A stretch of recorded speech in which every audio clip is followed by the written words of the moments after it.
फल, जैसी करनी वैसी भरनी, बेटा बनकर बेटी बनकर, दामाद बनकर और बहू बनकर कौन आता है जिसका तुम्हारे साथ कर्मों का लेना देना होता है। लेना देना नहीं होगा तो नहीं आएगा। एक फौजी था, उसकी माँ नहीं, बाप नहीं, शादी नहीं, बच्चे नहीं, भाई नहीं, बहन नहीं, अकेला ही कमा कमा के फौज में जमा करता जा रहा था। तो थोड़े दिन में एक सेठ जी जो फौज में माल सप्लाई करते थे, उनसे उनका परिचय हो गया और दोस्ती हो गई। सेठ जी ने कहा, जो तुम्हारे पास पैसा है वो उतने की उतने ही पड़ा है, तुम मुझे दे दो, मैं कारोबार में लगा दूं तो पैसे से पैसा बढ़ जाएगा, इसलिए तुम दे दो। फौजी ने सेठ जी का पैसा दे दिया। सेठ जी ने कारोबार में लगा दिया। कारोबार उनका चमक गया, खूब कमाई होने लगी, कारोबार बढ़ गया। थोड़े ही दिन में लड़ाई लग गई। लड़ाई में फौजी घोड़ी पर चढ़कर लड़ने गया। घोड़ी इतनी बदतमीज थी कि जितनी जोर जोर से लगाम खींचे उतनी ही तेज भागे। खींचते खींचते उसके गलफड़ तक कट गए, लेकिन वो दौड़कर दुश्मनों के गोल में जाकर खड़ी हो गई। दुश्मनों ने वार किया, फौजी भी मर गया, घोड़ी भी मर गई। अब सेठ जी को मालूम हुआ कि फौजी मर गया तो सेठ जी बहुत खुश हुए कि उसका कोई वारिस तो है नहीं, अब ये पैसा देना किसको। अब मेरे पास पैसा भी हो गया, कारोबार भी चमक गया, लेने वाला भी नहीं रहा। तो सेठ जी बहुत खुश हुए। तब तक कुछ ही दिन के बाद सेठ जी के घर में लड़का पैदा हो गया। अब सेठ जी और खुश कि भगवान की बड़ी दया है, खूब पैसा भी हो गया, कारोबार भी हो गया, लड़का भी हो गया, लेने वाला भी मर गया। सेठ जी बहुत खुश हुए। वो लड़का होशियार था, पढ़ने में समझदार था। सेठ जी ने उसे पढ़ाया लिखाया। जब वो पढ़ लिख कर बड़ा हो गया तो सोचा कि अब ये कारोबार संभाल लेगा, चलो अब इसकी शादी कर दे। शादी करते ही घर में आ गई बहू रानी, दुल्हन आ गई। अब उसने सोचा कि चलो बच्चे की शादी हो गई, अब कारोबार संभालेगा। लेकिन कुछ दिन में बच्चे की तबीयत खराब हो गई। अब सेठ जी डॉक्टर के पास, हकीम के पास, वैद्य के पास दौड़ रहे हैं। वैद्य जी जो दे रहे हैं, दवा खिला रहे हैं और दवा असर नहीं कर रही, बीमारी बढ़ती ही जा रही, पैसा बर्बाद हो रहा है और बीमारी बढ़ती ही जा रही है। रोग कट नहीं रहा, पैसा खूब लग रहा। अब अंत में डॉक्टर ने कह दिया कि लाइलाज मर्ज हो गया, इसको अब असाध्य रोग हो गया, ये बच्चा 2-3 दिन में मर जाएगा। डॉक्टरों के जवाब देने पर सेठ जी निराश होकर बच्चे को लेकर रोते हुए आ रहे थे। रास्ते में एक आदमी मिला। कहा, अरे सेठ जी क्या हुआ, बहुत दुखी लग रहे हो।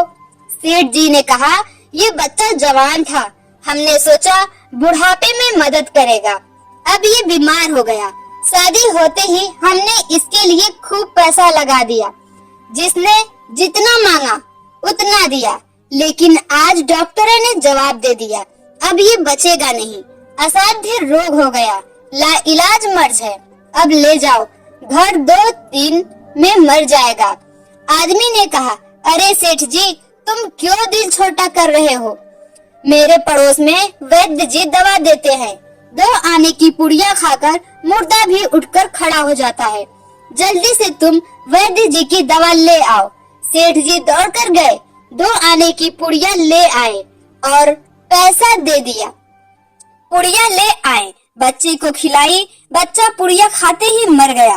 बच्चा मर गया। अब सेठ जी रो रहे हैं, सेठानी भी रो रही है और घर में बहुरानी और पूरा गांव भी रो रहा।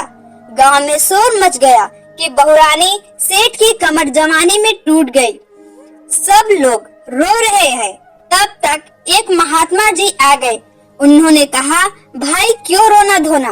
लोग बोले, इस सेठ का एक ही जवान लड़का था, वो भी मर गया, इसलिए सब लोग रो रहे हैं, सब दुखी हो रहे हैं।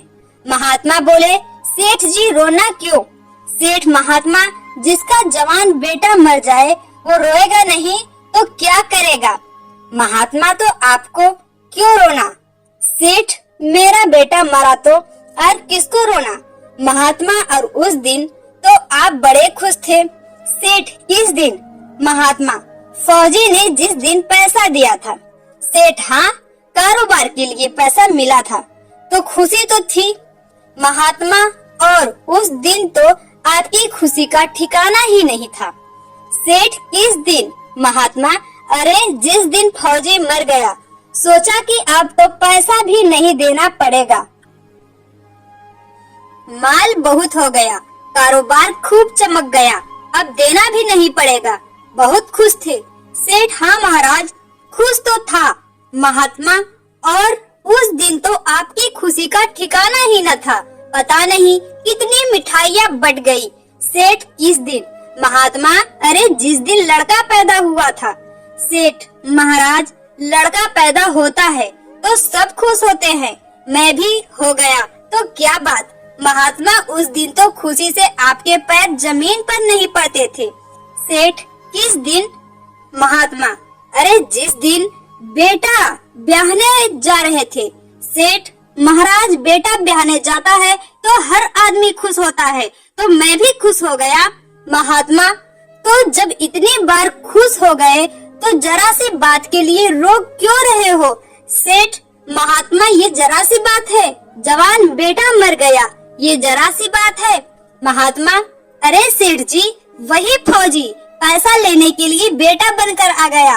पढ़ने में, लिखने में, खाने में, पहनने में और शौक में, श्रृंगार में जितना लगाना था लगाया। शादी ब्याह में सब लग गया और ब्याह दर ब्याज लगाकर डॉक्टरों को दिलवा दिया। अब जब 2 आने पैसे बच गए, वो भी वैद्य जी को दिलवा दिए और पुड़िया खाकर चल दिया।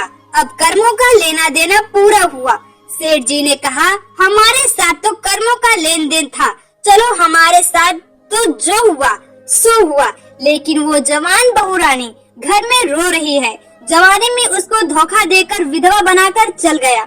उसका क्या जुर्म था कि उसके साथ ऐसा गुनाह किया? महात्मा बोले, यह वही घोड़ी है जिसने जवानी में उसको धोखा दिया, इसने भी जवानी में उसको दे दिया। वैद्य शास्त्र व पुराणों के साथ साथ सभी साधु संतों का कहना है कि यह संसार कर्मों का लेखा जोखा है। इसमें जो जीव चैतन्य है वह समझदारी से भव सागर पार हो जाएगा। तो दोस्तों, ऐसे ही कहानियाँ सुनने के लिए हमारे चैनल को जरूर सब्सक्राइब करें और बेल आइकन को प्रेस करें। धन्यवाद।